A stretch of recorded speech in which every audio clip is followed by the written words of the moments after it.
again. I am not Christian Paz. I am JD Reed. I'm your host. Today, Christian is still out of the office. Out of the office on Iowa Penn State week. What a shame. What a shame. So we've got a normal crew today, minus Christian. Andrew Spade to my right. Davey Bravey to my left. And to my left, Tyler Meisinger. And just a heads up, we are actually recording this about an hour after we last spoke to you. I don't know what you're talking about. Can't you tell from the different top that I'm wearing that this is a totally different day? So hopefully no incredibly breaking news happens in the next, this is coming out Wednesday. 36 hours or something? Yeah. So in the next 2 days. And this is all the new information. I can't imagine something new will happen, but we are going to get into the entire weekend slate. But really, the entire weekend slate, it's one duel this week. All eyes are on State College, Pennsylvania, Friday night, Iowa versus Penn State. Number 1 versus number 2. But Penn State's a huge favorite.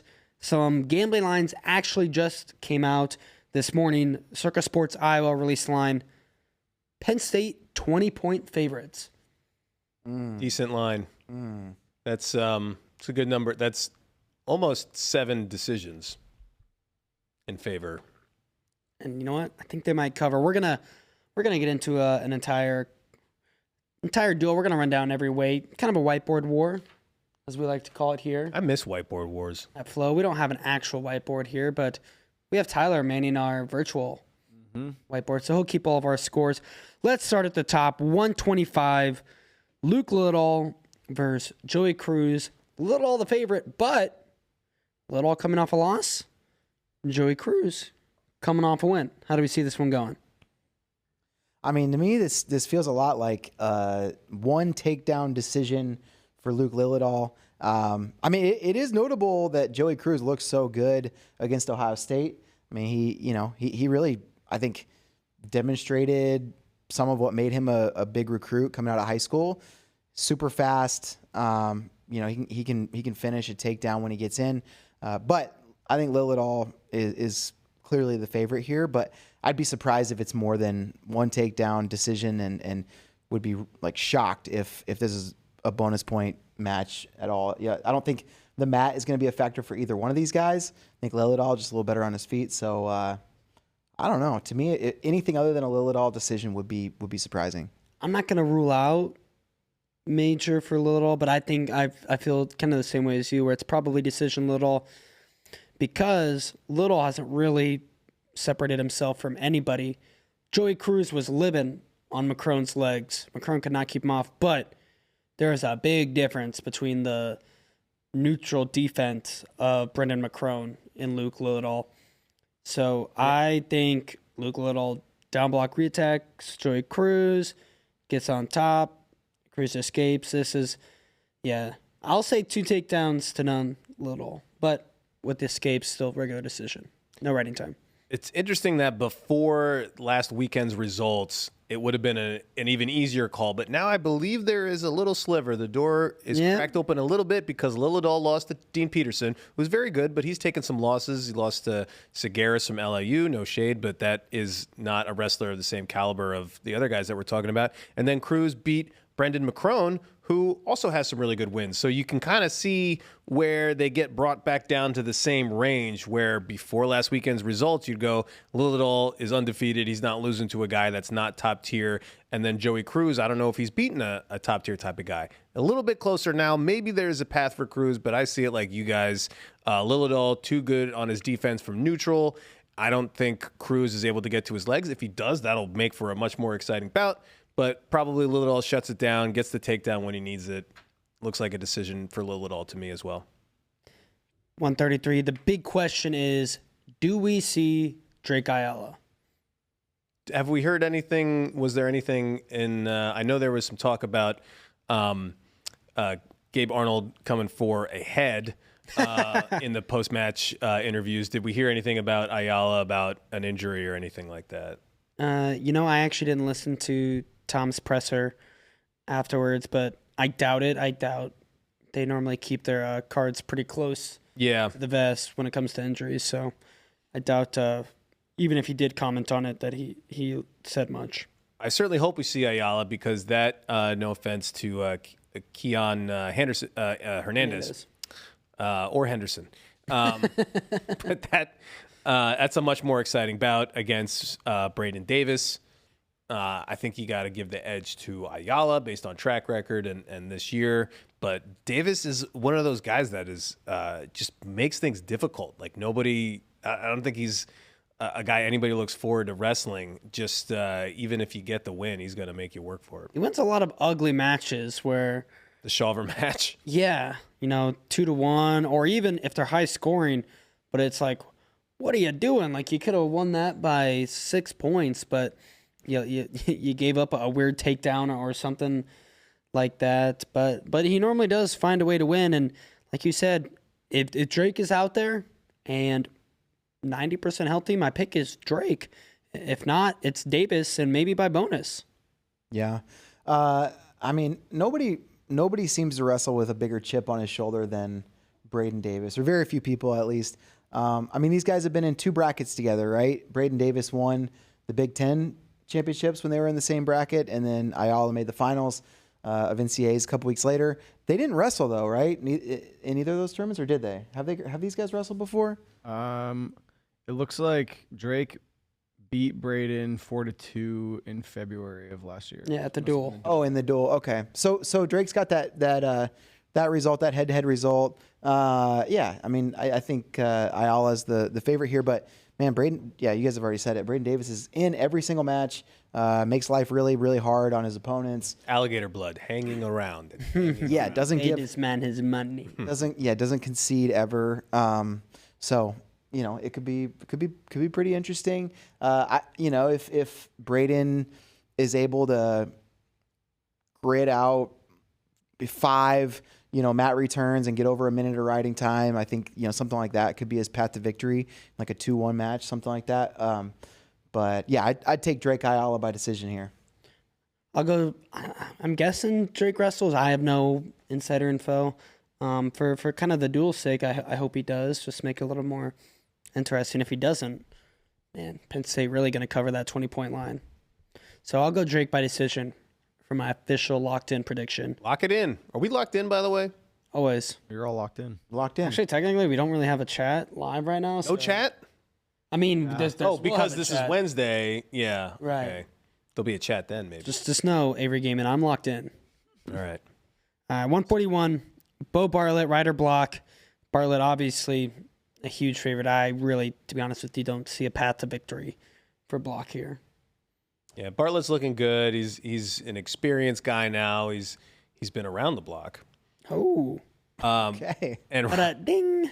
rider block, great wrestler, fun to watch. But Bo, defense is looking good. You shoot on him, and you better finish or get back up to a defensible position real quick because he is fast on the reattacks. I got Bartlett. If it's a major, I wouldn't be surprised. I think he might try to open it up. He's been a little more aggressive, I think, the last couple matches. He did score 2 takedowns against Rutgers. How do we feel about Bartlett doing the 2 different colored shoes? Yeah, that's been his MO this season. There were a few guys doing it. I felt like over the summer, at like some high school tournaments, and then early NCAA season. I think Angelo Ferrari maybe has, or maybe still does. But I don't know. I don't know why. I wouldn't do it. It's fine. I think it's fine. This is coming from a man that's got the sandals with the socks with your kids' faces on it, It's right? the perfect combination of fashion. I feel like if anybody would have interesting footwear, it would be David Bravid. Yeah, look at that. There it is. This is the ultimate combination of fashion and function. Chacos and in one and your own children in one footwear. So look at that. 2 different color shoes. Those are good. It's cool. Personally. Cool. I think y'all are a bunch of swagless fools. I didn't say it's not Only cool. one of us has made a comment I didn't about say it's not cool. I just said I probably wouldn't do it. Actually, the one person I think does have swag and is not a fool is Bray because of these socks and sandals. Don't forget, Bray came in today with the short sleeves, the vest, and then gloves on the hands. Look, so the forearms were What crimes bared. were you committing that you needed to hide your fingerprints? All right, if keeping my extremities warm is a crime, then lock me up because that's all you need. You only get part of your extremities. I got the vest for the core. Core. I got the gloves for the hands. What I don't know is your arms just not get Forearms cold? do not get cold. you immediately came in and you went to the bathroom and started washing your hands with the gloves on, and then said you had to go return some videotapes. So I don't know what was going on with that, Bray. Listen, it's nice to feel the cold a little bit on your forearms. You get to experience the rare Chilly instance in Austin, Texas, where it's like below 60, and it felt great. I was completely warm enough, but I could feel the chill. Well, I'm not calling you swagless. Thank you. Nor am I calling Bo swagless. I think it's an interesting choice. I think maybe I don't know if he's going to do it the whole year. At this point now that we're talking about it and like people have picked up on it, it's like now you switch it up with some other kind of thing, or do you keep going with it? It's not quite as interesting if you keep going with it, but I think it's fun. It's do whatever you want. Make it your thing. Yeah. Yeah, it's fine. Build a brand. Yeah, except Bray doesn't approve. I just said I wouldn't do it. I totally approve. I approve. I think like subpar wrestlers did that in high school when I was in high school. I think that was kind of a thing. Subpar, huh? Subpar. I think you got to be kind of good to do that, you know? No, but that was the thing. Like people who thought they were good, but they actually weren't that good. Is there a Paul brother doing that? Yes, it's very Paul-esque, but I don't know.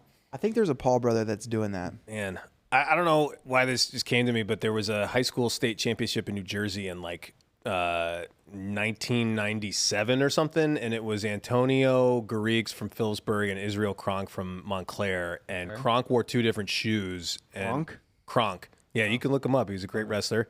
And Garrigues was wearing knee-high tie-dye socks, and you're watching on whatever channel, public access or whatever, and the announcers were a couple old guys, and like they thought it was like out of this world. They're like, well, that's some nice tie-dye socks, and it looks like Israel Kronk's wearing two different shoes. So that was the thing that stuck with all of us, me and my high school friends. So there you go. Good pull. Good Been pull. going on for a while. I like it. I do freak with Bo Bartlett's mustache. He's kind of giving off some Nacho Libre vibes. And of course, if anyone is appreciating a mustache at this that's group, right. You would. Yep. That's right. Kind of have to. Yeah, he's well credentialed. JD's well credentialed to comment on that. It's no horseshoe he's got going, but it's good. yeah. So JD says decent mustache, but step up your game. Yeah, I mean maybe one day you grind hard enough, you'll get to where I'm at. I think Alison Schwab mentioned something about Doug's mustache, and she said, "I mustache you a question," and I appreciated that wordplay. Oh, this is a great look at that thing. So wow. I want to shake Bo Bartlett's hand. I can't zoom in anymore. I want to shake your hand. That's a man that looks like he's got a firm handshake. Yeah. The only thing that would be crazier than that is if his shoes were different styles, different colors. So that was 141. That was Bo Bartlett fashion. Pick. Bartlett by decision. Bartlett by decision. Yeah, come on, dude. But I wouldn't be surprised if it teeters on major. 149. This is one of the marquee Yes, sir. matches in this duel. Shane Van Ness versus Kyle Parko. Number 3 versus number 4. Shane Van Ness has won this one in the past, but how do we see it going down this time, Bray? When they wrestled at the All-Star Classic last year, coming out of that, like in the months past, I feel like people have talked about that being a little bit one-sided. But it was not. I mean, it was a really competitive match. It was there was one exchange that really swung the match for Van Ness, and I'm gonna pick Shane Van Ness to win this match by decision. But I think Parko's capable. He maybe hasn't scored a ton of points this year, but when it comes to a match like this where it's important for him to be 100% focused on this opponent, I think it's possible that Parko can get the job done here. He's really good on the mat. Could maybe try to make the top position a factor. Van Ness is not a guy who's easy to turn, but we saw Ridge Lovett was able to do it, and obviously Lovett's in a class of his own on top at 149. But Parko's got a chance. I'm going Van Ness. So I was going to say the path to victory for Kyle Parko is getting on top and picking up a turn. But, I mean, I think the only person in the country who can turn Shane Van Ness is Ridge Lovett. I'm not sure if Parko's going to be able to do that. So for that reason, I'm going Van Ness. I think even if Parko gets one takedown, man, Van Ness just keeps coming and keeps coming. I think he can at least, he might win one where it's each a takedown. They each have one takedown, but Van Ness wins it because he has more escapes or because he snuck one in late like that or something like that, or it goes into overtime and Van Ness gets the takedown in overtime. But I think Van Ness wins this one.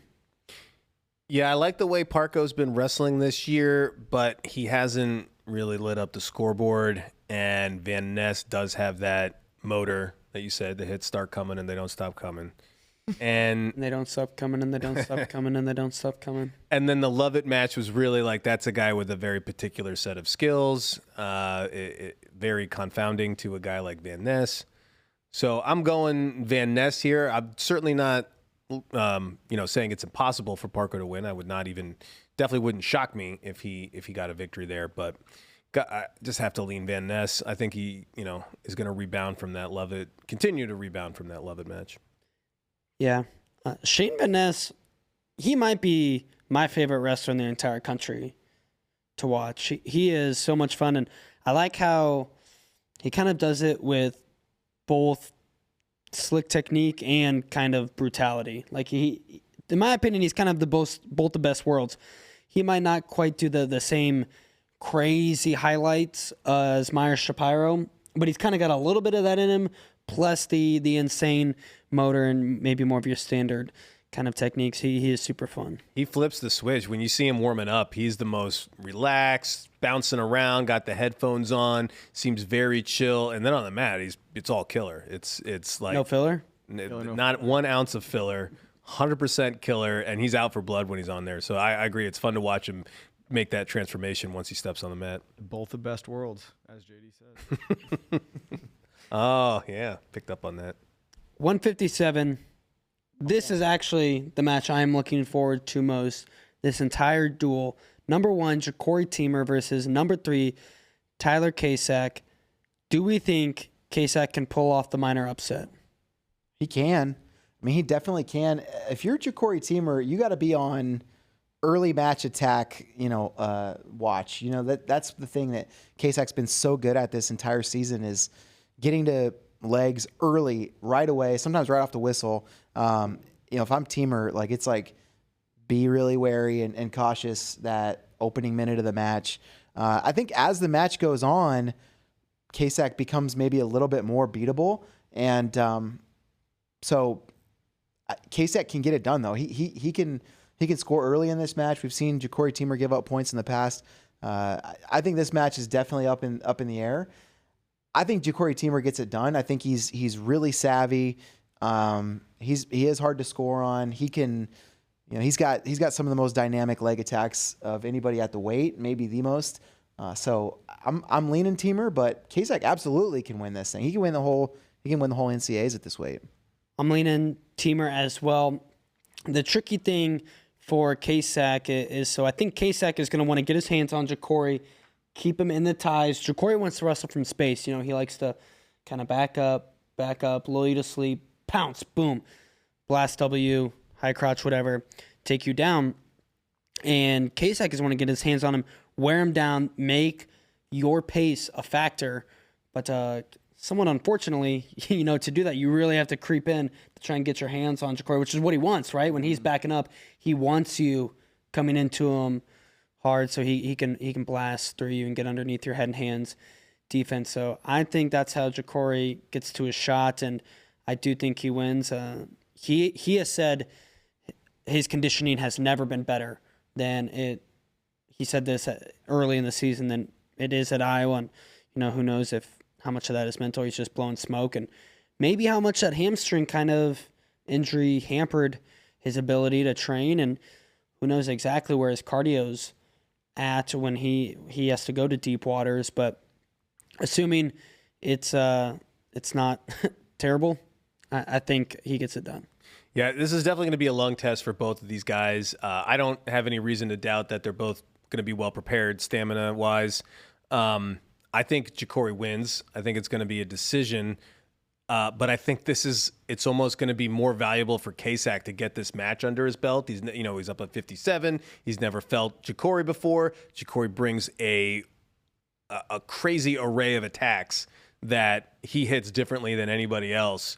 And I think Kasich, I think it's good for him that he sees him now. If the first time he sees him is NCAAs, I think that works in favor of Ja'Cory. I think the fact that Kasich is going to see him here, potentially at Big Tens, and then potentially at NCAAs, I think that works in Kasich's favor the more he gets his hands on a guy like Ja'Cory. But right now, I think Ja'Cory's got too much offense from neutral that we saw with Sasso, that we've seen throughout his career. He just brings just a real impressive arsenal to the Yeah, I think that's what's so interesting to me about this particular match is just like what it could mean for the series this year and what it could mean for who ultimately wins in Philadelphia, because I could see these two guys wrestling 3 times and each of the 3 matches looking very different. And this is going to be the first chapter. Who knows if we'll see it again? A lot of good guys in the Big Ten and NCAA, but yeah, that to me is like one of the really compelling things about this matchup is like it could really matter. And these young Penn State guys, you forget Kasich's a true sophomore. I mean, he was in high school 2 years ago,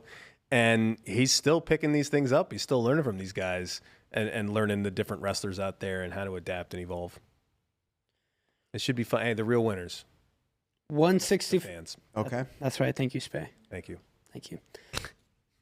165, maybe the most unanimous pick against the number 1 and number 2 wrestler at any weight in the country. It's definitely up there, maybe 285. But Mitchell Messenbrink, huge favorite against Caliendo. And really the question for me is, how much bonus points here? I do think bonus points happen. These 2 have wrestled 3 times in the past and went decision, tech fall, and major for Messenbrink. So I actually think the safe pick is major. Split it right down the middle.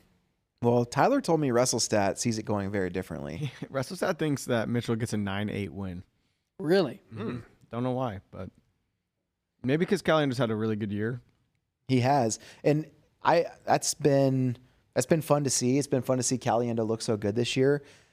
Man, Mitchell Look at last year too, though. Yeah, but I think he's looked better this year. I think he's scored more and maybe a little bit more consistently. But man, Mitchell Messenbrink is such a hard puzzle to solve. And wasn't one of the bonus point wins that Messenbrink had against Caliendo one where Caliendo kept it like really close until late, and then Messenbrink was able to kind of blow it open. And that's the problem is like you can wrestle 2 really good periods against Mitchell Messenbrink, but you've got to go all 7 minutes. And if you're Michael Caliendo, you're not going to be satisfied to just keep it close. And the more you try to score late, the more opportunities that's going to open for Messenbrink. So I agree. I think bonus very much on the table. I think Messenbrink with a major. But, I mean, for Caliendo, it's like I think wrestling fans in general that don't have a dog in the fight would love to see a version of Caliendo that can keep it close with Messenbrink. It can threaten Messenbrink because that's going to make the rest of the season that much more compelling. I just don't right now. There's no evidence that we're going to see that. So I'm going major.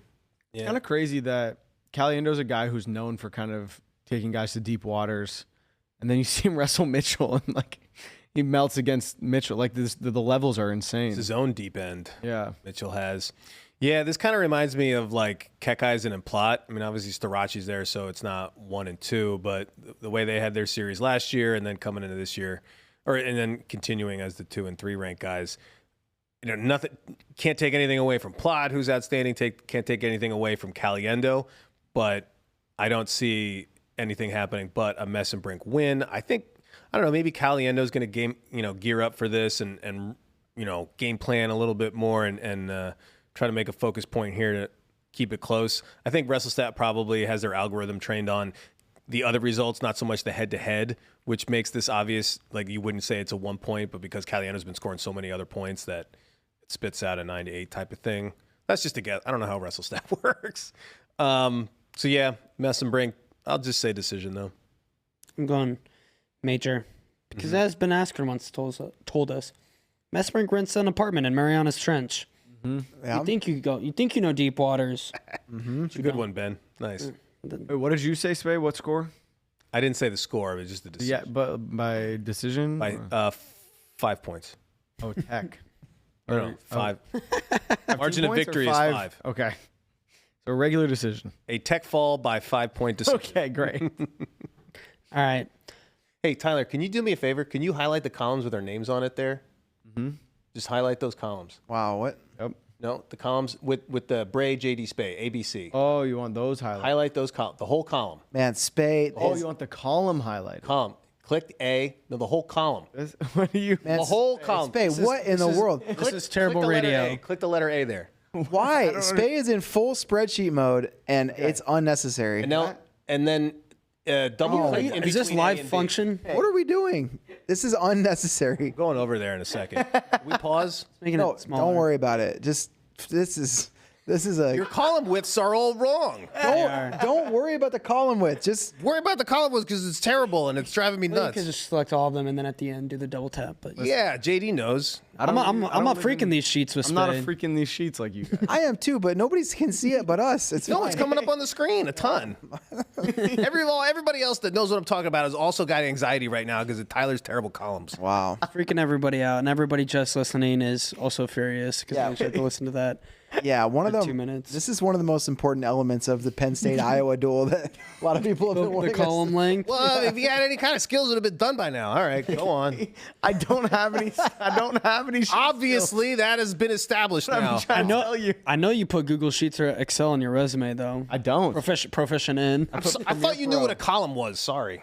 I know what a column. tables. Wow. I didn't know which column you wanted, and I didn't. You don't have to worry about click the names. All right, 174. Let's clip this out for social later. I think that people, I think it will do well. People will be like, Spade knows what he's talking about. Tyler, step up your game. most spreadsheet people don't have social media accounts. You know. I follow multiple Excel. Hey, have you ever seen the Excel Excel? influencers. Have you seen the Excel games? Yes, of course. They're I'm in a chat with my friends from grad school. And we're all freaking awesome. They are freaking awesome. like, yes. Never heard of these. That's why I don't know. Yeah, it's not on Naruto yet. On Naruto yet? Yes. We need an anime about the sheet. Oh my gosh. It'll eventually make its way to your Crunchyroll subscription. All right, Levi Haynes, Patrick Kennedy. Oh my gosh. 174. Number 2, Levi Haynes versus number 5, Patrick Kennedy. Personally, I have Levi Haynes winning. I think I'm even going to go major.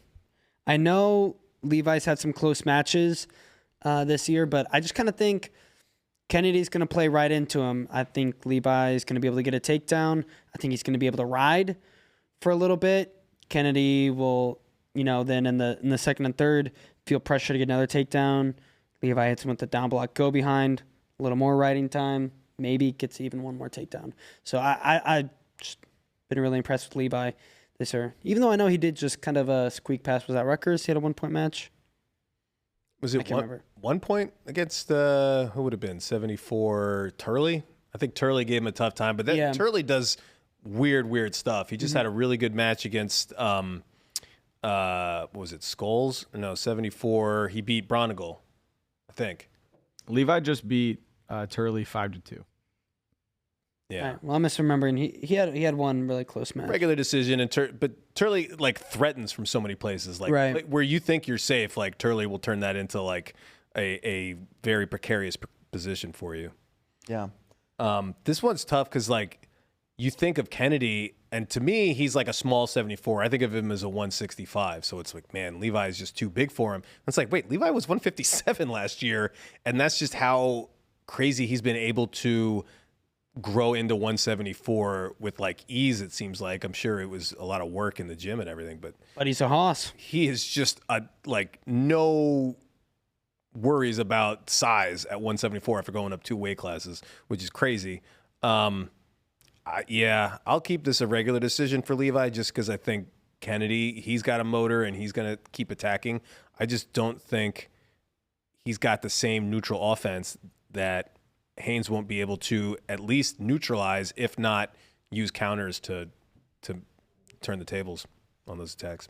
I'd be pretty surprised if Levi got to bonus. Just Kennedy has a really high pace, but he's not often putting himself at great risk of being scored on. And I think he's been attacking legs a little more this year than he has in the past. But there have been times where he's so focused on trying to use the hand fight alone to push the pace that he's not getting to legs at all in previous seasons. But So yeah, I don't see him opening himself up to a lot of danger. I think Haynes, is going to take him down once, maybe twice. Haynes is really tough on top, but I think Kennedy, I don't see him having a ton of liability down there. So I think it's going to be a decision for Haynes and 1 or 2 takedowns over the course of the match. But I think Kennedy's solid enough that, I don't know. I'd be surprised if it's a major. The only way I guess I could see if it's a major is if like Haynes has got 2 takedowns and then Kennedy's pushing for a takedown late to try to get himself back in it and gives up a 3rd takedown. But I think this will be 3-point decision for Levi Haynes. Of note, Patrick Kennedy gave up bonus only 3 times last year. Once to Shane Griffith, NCAA champion. Once to Carter Strachey, another champ. And then once to Nick Incontrera. Got majored by him. So who was at one point undefeated this year. That's true. Yeah. Everybody who Incontrera got upset against Columbia. Yeah, since we brought up his undefeatedness on the show, he is remained very defeated. Nice jinx, dude. Sorry, Nick. That was on us. Sorry. I actually did want to kind of circle back to 149 and how I think a win here would shift the narrative for Kyle Parko. Right now, it kind of feels like, for right or wrong, most people consider 149 to be a 2 or 3 dog race, right? It kind of felt like most people were picking either Caleb Henson or Shane Van Ness, especially after Ridge lost to Henson at CKLV. Mm-hmm. And then Ridge got brought back into the conversation for the people he wasn't, who kind of gave him the boot after NCAAs last year when he beat Shane Van Ness. But Kyle Parko, 2-0 against Lovett last year, and I still feel like he was kind of getting left out of that a little bit. It was kind of like those 3, and then Kyle Parko, and then everybody else. It was the narrative. Mm-hmm. Obviously, a win over Shane Van Ness here, I think, catapults him right back into that discussion, especially when you consider we haven't seen Caleb Henson in a couple weeks now. Yeah. I do want to add, I think this is a good point. I do want to add that Shane Sparks, he was in town last week for FloWrestling Night in America. He was highly offended that on FRL that there was language used suggesting that Ridge Lovett is a title contender again, because he said Ridge Lovett should never have not been a title contender. He's always been too good, and so he may be thinking the same thing here. It's not coming up to me because he was my preseason pick. But I feel like once you make the wrestlebacks, you're no longer a title contender. That is true. That specific point. But then once the tournament's over, you're back to being a title contender. But Shane may be saying the same thing about Parko. He may be saying we should have never counted him out to begin with. No, you're right though. It's gonna change the narrative. If he wins this match, I mean, it's gonna change the narrative around both these guys. It's gonna maybe take some shine off Van Ness. Right. But absolutely, Parko, with his history over Lovett, you'd have to throw him in the mix. Yeah. And I'm at fault too in that I feel like I definitely have put way more focus on those 3 up into this point in the season, but now is kind of really when we find out is Kyle Parko and to an extent Shane Van Ness the real deal as well. Well, that's big of you to admit that, JD, and I'm glad that you circled back to 149, because I'd also like to circle back to something, specifically the column widths. Let's circle back. Our sheets here. If we Let's circle back and touch base on these sheets, please. Yeah. All right. No, just kidding. We can go on. All right. Wait, who did you pick, or what team points did you pick for Levi Haynes? 5-point tech fall again. I said let's split it 3 ways right down the middle. Decision for Levi. 184. Mm-hmm. The first question I have to ask is, who does Iowa wrestle? Gabe Arnold or Angelo Ferrari?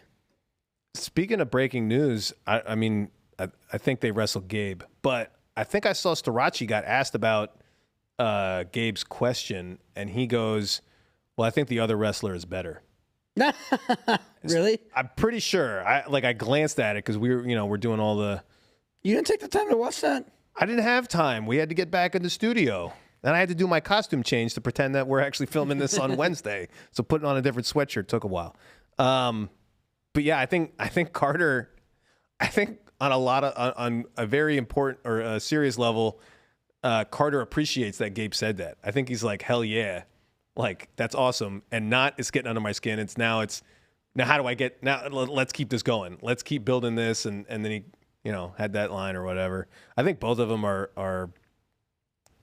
have the right idea, as in like it's fine. Nobody's saying anything personal that's gonna can't take back or whatever. They're just talking about a wrestling match, and they want to say some personal stuff about Angelo's brother. Fair enough. I'm not. Yeah, not. That was a whole different thing. Some of that was in the pictures worth 1,000 words category. Yeah. Yeah, photoshopped with the shadow and everything. Yeah. All right. Yeah. Yeah. I don't know. I think it's going to be Gabe. I think Angelo. You try to get another match or two, but in this kind of environment, you want Gabe to experience Starocci as early as possible. Gabe did tell everyone to book it, so he said, "I'm coming for y'all's head." What's the exact line? Your head is mine. Your head is mine. Book it. Book it. Book it. And then he smacked the table. I mean, I think. And then see you soon on Twitter. This is probably a situation where the coaching staff wants both guys to be prepared and ready, and they're maybe assessing. But if Gabe is like this eager for the match with Starocci, I think that's the attitude and the mentality that the Brands brothers want. Is they want a guy who is fully prepared to go, take on the number one guy in the country, the guy that's trying to win 5 NCAA titles. So, I mean, as long as the coaching staff believes that he's prepared and ready mentally to try to do that, try to accomplish that, I think we're going to see Gabe Arnold. I think that press conference from Gabe was probably, a good indicator to the coaches. Like, this guy really wants this. He's been talking about it since high school. I don't know. I think Starocci's proven more. I think Starocci is nearly impossible to take down. I think Starocci's going to win the match, but I do think it's going to be against Gabe and not Angelo. But I think we do see Angelo warming up on the side. I think he's going to, the coaching staff's going to want both these guys ready to go. But ultimately, I think it's going to be Gabe. It's the smack talk from Gabe, smokes and lasers, to try and, hey, I'm coming for you. Angelo runs out there. Laser light show. Maybe a little pyro I don't think so. as well. I think Gabe just really believes himself and wants this match. Yeah, that's a little too much deception for not a good enough reason to use that much, fake out type stuff. It's not like a trick play or something. It's like we have 2 wrestlers that we need to, have confidence in and that need to trust us. I guess maybe the question is what is more beneficial? Let's say Gabe Arnold can beat Starocci. I think it's pretty unlikely that Gabe Arnold would always be, or could be the favorite to beat Starocci. Let's say that he has a win in him. Like, he has an ability to beat Starocci. Is it better to get that here in this duel, or is it better to wait and try to figure that out at the Big Tens? I don't know. What's better if you're a coach, what's a better opportunity for Gabe Arnold to wrestle Starocci, get a feel for him now, and then maybe that increases your chances of beating him down the road in March? Yeah. Or is it wait and then you think your first crack at him is going to be the best? I don't know. I think it's a flip of the KSAC teamer type scenario. You got a second-year guy in Arnold. You have a proven veteran in Starocci. Now, I think Starocci is a little bit bigger of a favorite over Arnold just going forward and for the rest of the year. But I think it's to Arnold's advantage to have more cracks at Starocci, more feels, what's it like? Where is there an opening? I mean, Keckeisen could barely crack that defense. So, how do you figure that out? If you're Gabe Arnold, maybe there's a way, but it's going to take more time against them, more time with your hands on them, feeling the hands, feeling the pressure that Starocci brings. So, you're feeling the pressure from your earpiece right now. Yeah, this thing sucks. I'm still going. Just leave it right there. It's an earring now. Hanging it on your ear. Yeah. Hello. I'm going Starocci. I could see it being. Yeah, it's fine. I added colors to the spreadsheet for you. So I don't know if that's what you want. That's terrible. That's worse. This is not. Look, man, I don't know what you want from me. Yes, well, it's not that. Who mentioned that? I'm gonna. All right. I'm gonna. I just assume that's what you were looking for. I'm gonna fix it. No, we're looking to Forget it. Don't even shorten the width. Look, man. No. Okay.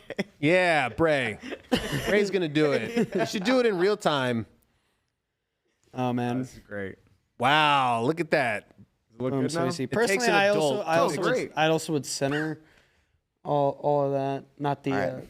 Wow. wrestlers, but Look at that. okay, good job, Bray. Oh. Thank you. Now, do you think? Wow.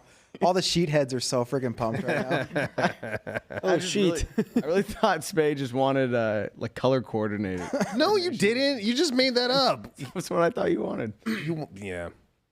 All right. Color coordinate you. Do we think we see any on the mat? Do you think we see any on the mat antics or anything? Do tempers flare in this match? Some mat antics or mantics, if you will. Manalytics. Yeah, I think so. Man in the mantics. This to me is a match that's primed for the winner to point or wave at the opposing. Gabe has bench. blown a kiss in the past. Yes, the other bench is gonna be they're gonna be blown a kiss of some kind. I don't think Starachi does much in Rec Hall. He might, be a little more up to something if this was in Carver. But he's not I feel like he doesn't really chirp too much after the whistle as well, especially because obviously he normally wins. He did last year. Who did he get into it with a bit? Was it the UPenn kid? Was it against UPenn? I don't know. I know he lost. Contreras? I know he lost Contreras? a team point this year against Lehigh. Oh, that's what it was this year against Lehigh. So maybe. Yeah, it's not like the Hall Valencia with the guitar and then the guitar smash. It was like they both had something for whoever won. I think, I don't think Starachi is as much as demonstrative after wins, but yeah, the press conference afterwards or the interview, that's where the real heat might show up.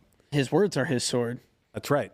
I love Starachi's delivery on that because he's just like, he's not like emotional. He's just like, yeah, and then he just like says something like that's Something such a wild dagger. about a graveyard. Yeah, I think and then he just says something crazy. It's great. Yeah. The delivery is perfect, Or honestly. that he's gonna spit in Jordan Burroughs' face, or Yeah.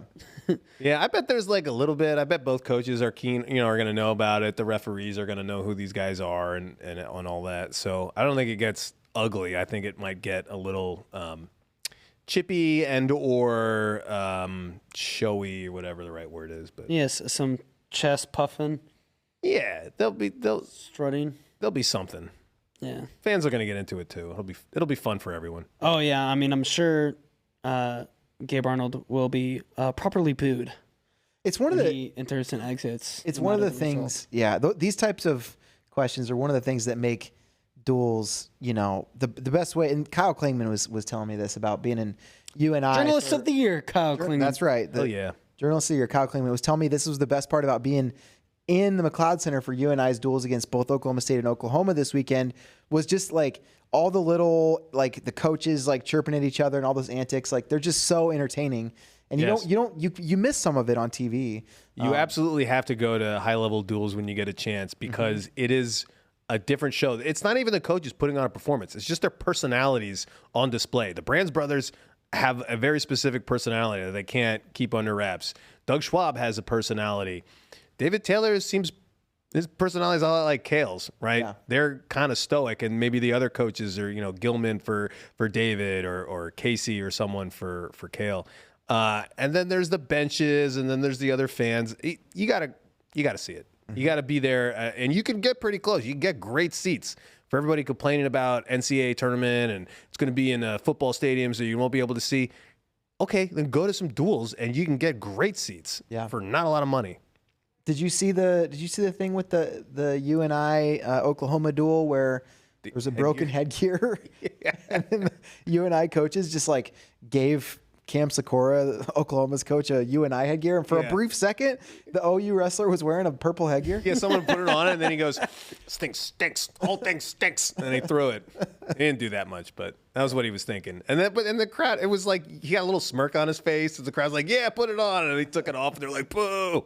It's funny. That stuff's great. Yeah. Will we see that in the 184 match? I don't know. They should do that. Will we see Carter Sriracha wearing Iowa headgear? Probably not. Someone gives Sriracha an Iowa like a totally fake like Iowa headgear thing, and he's just like, haha, psych, and then just chucks it. Yeah. Why not? And then he throws his headgear and gets the team point taken. Yeah, it's all bait. Yeah, what happens if you throw the other team's headgear? That's a point. Or is it a point for them? Because, Is it the headgear itself? Into the crowd. Yeah. did y'all Then see? it's just like a T-shirt toss. Did y'all see the Missouri-West Virginia duel? We had double headgear Shameful. throws / tosses, but only Jordan Titus of West Virginia got a team point taken because the official said his was malicious in intent. He threw it to the center of the mat, like the match ends, kind of on the edge of the mat. He takes off his headgear, tosses it to the center. Missouri guy slides his to the corner, and they go team point away from West Virginia. Yeah, it's because they saw Titus throw his first, so they're like, oh, headgear. And that's literally the rule. I don't really blame the ref so much as I blame the rule. So they're like, okay, so that was a headgear toss. And they probably weren't paying attention when Edmond chucked his over to his bench. It's a stupid rule. Unless you can just call it unsportsmanlike if you throw it at someone or spike it in anger or do something where it's clearly unsportsmanlike. Just the idea that like, oh, thrown headgear, that's a point. It's insane. It just makes no sense. If you chuck it to your coach or if you're super pumped and you just win and then you throw it to your bench or whatever, that's just celebrating. That's 100% fine and should be encouraged. Instead, now we have to pretend that like, I don't know, how is anybody harmed by that? They're not. Also, Titus had a great throw right to the center. If it was curling, it would be on the dot. I think he should get a team point for that. Luckily, it didn't decide the duel or anything, but it was just like, what is the point? What purpose is this serving?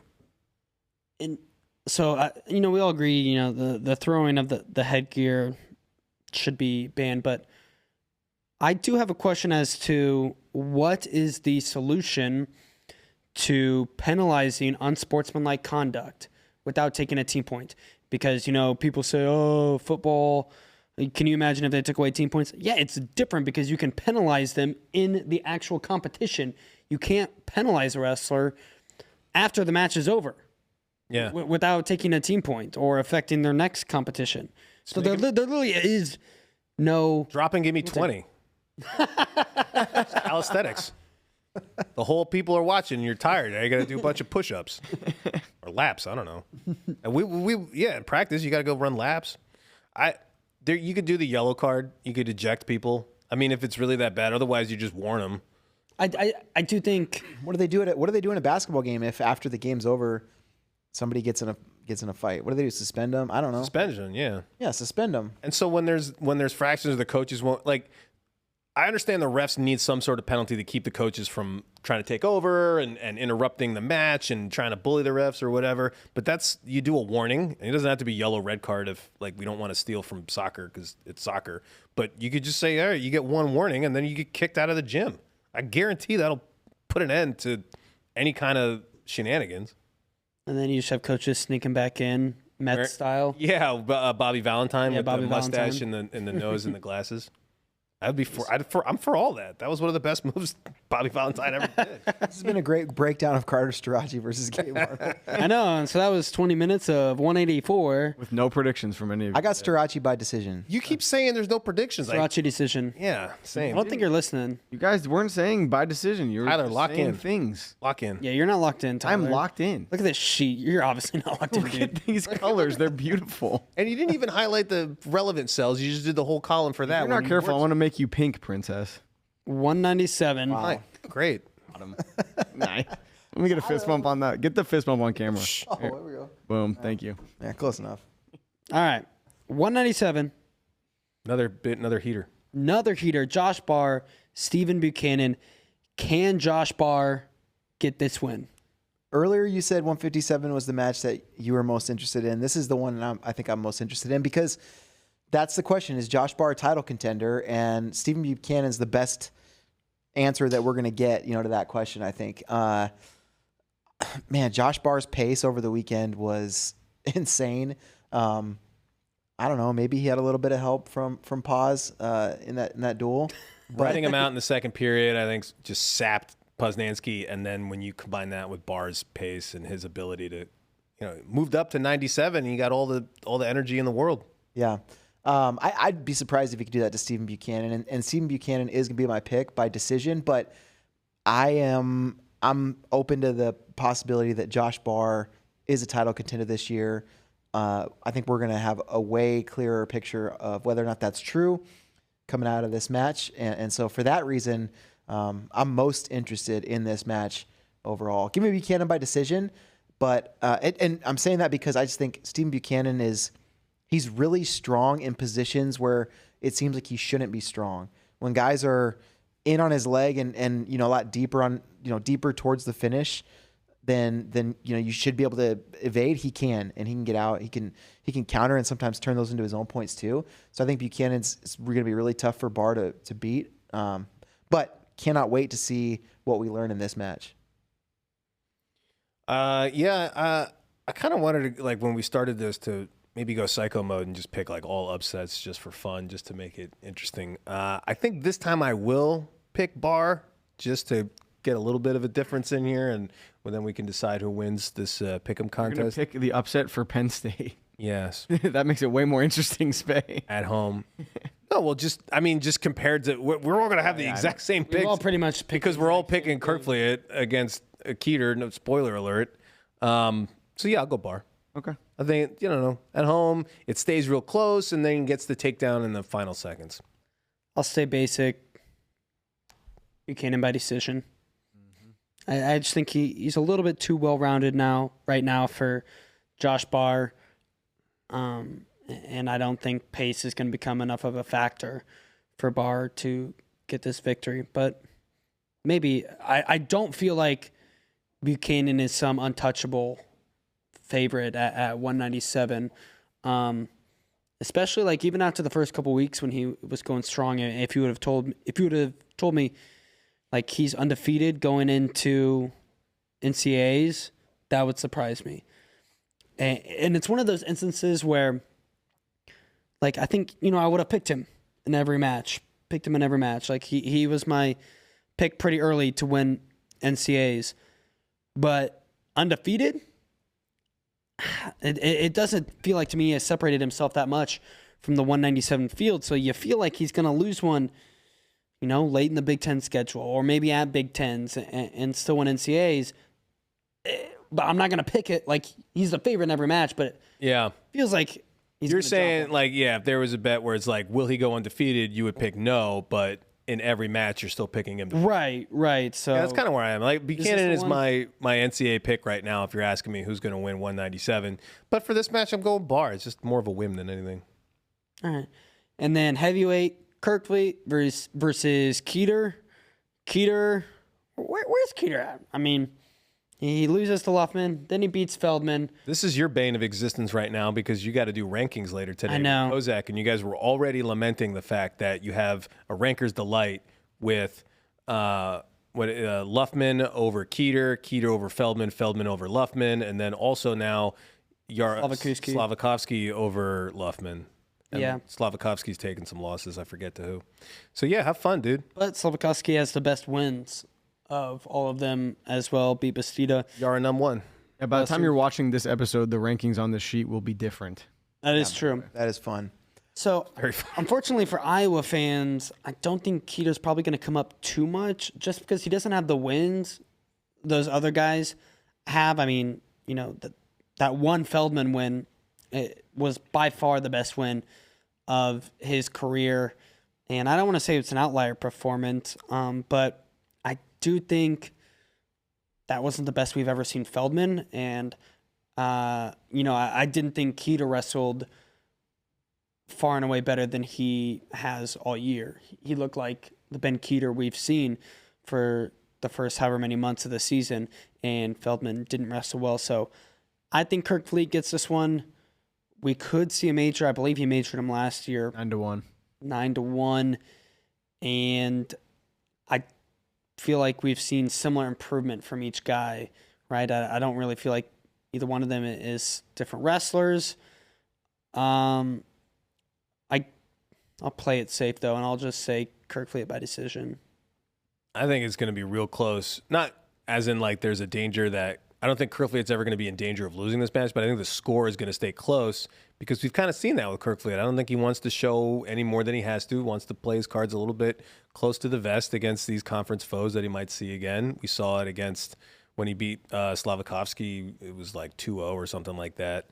So I think he'll be in control the whole match. I don't think he lets Keeter really put him in any kind of danger, but I don't think he's winning by major, and I can imagine. I'm thinking he scores under 5 points. Like the over/under on this match, I would take the under. I think it's going to be Kerkvliet by decision. But last week on this show, the conversation around Keeter was like, "Man, this guy was a super recruit. When are we going to see that? When are we going to see him demonstrating that?" And I think that win over Feldman, we finally saw it. Right, we saw the guy that Iowa Hawkeye fans have been waiting to see, somebody that can beat an All-American, somebody that can start to, look like he can perform to be an All-American in himself. And I mean, if Keeter can, even in a loss, I think he can continue to show a lot here against Kerkvliet. If he somehow keeps this thing close in the third and he's in deep on an attack, that's going to give Iowa fans a lot of hope heading into March, heading into Big Tens. This is a match that's going to matter for Keeter, for setting the tone for what type of postseason expectations we can have for him. I think Kerkvliet's just a little better right now. I think Kerkvliet's, is enough better that I'm pretty confident he's going to get the win here. But that doesn't mean it's not a big opportunity for Ben Keeter. So we all have Iowa covering the 20-point spread. Mm-hmm. Bray's got it 22-9. Wait, that's not a 20-point spread. That's like I got him by 13 points. I know, but I was getting 20 points. I was getting 20 points. So add 20 to Iowa's score, and they beat Penn State. Mm-hmm. Now, a lot of that hinges on Ayala wrestling. Right. Because that's a 9-point, or not a 9-point, but that's more than a 6-point spread. Right, because you assume Davis by bonus. Hey, what happened to Cale Peterson? He started Wrestled at 125, then he 133 at Salute, and we haven't seen him since. He must be hurt. Or Cruz is beating him as he's trying to come back down. Yeah, maybe. But if he was wrestling at... I guess I just don't know why he wrestled at 33 that one. And then, never again not yesterday, but... Yeah, because, maybe... I'm just surprised even at like an open tournament or something we haven't seen him. Yeah. Is there a conceivable path with all of Penn State's starters in for Iowa to get the upset? What would it take? It would... Yeah. No, is the answer. Yeah, I don't see it. It would take at least two extremely surprising results. It would take, Gabe Arnold beating Messenbrink.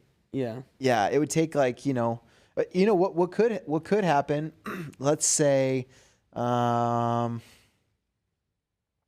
don't know. If Parco can beat Van Ness, and then if in an upset there's a pin, there's a crazy non-controlled fall or something like that. I think that's the path is Parco gets the win, and then in a scramble somebody gets caught and pinned. I could see Cruz somehow getting something on Lilidol, or maybe even catching him at 125. Some wild stuff could happen. I'm not expecting it, nor would I ever predict it, but it's like, if I was getting the win, something like that's got to happen. Mm-hmm. Yeah. Yeah, this looks like another Penn State. I don't want to say romp, but it could get out of hand. Especially, like you said, especially if Drake doesn't wrestle. Then I do have Iowa covering the 20-point spread. Yeah. So, yep. So, all right, great time to be a Nittany Lion wrestling fan. That is right. That is not the only thing happening this weekend. There are some other duels, some decent duels here. Elsewhere, Friday night, NC State, UNC, and Virginia Tech, Virginia. So ACC rivalry Friday night. We got some rivalries going on. I guess UNC, they would also say Duke's their rival, but in wrestling, I would say NC State, Virginia Tech is the rivalry to circle, and they're probably going to end the dual meet season. I haven't double-checked that, but that would be the big one to circle on the calendar in the ACC. But that's still a good one. There's some bad blood there. There's some guys. That's state school. Yeah, that's that state school stuff. So, yeah.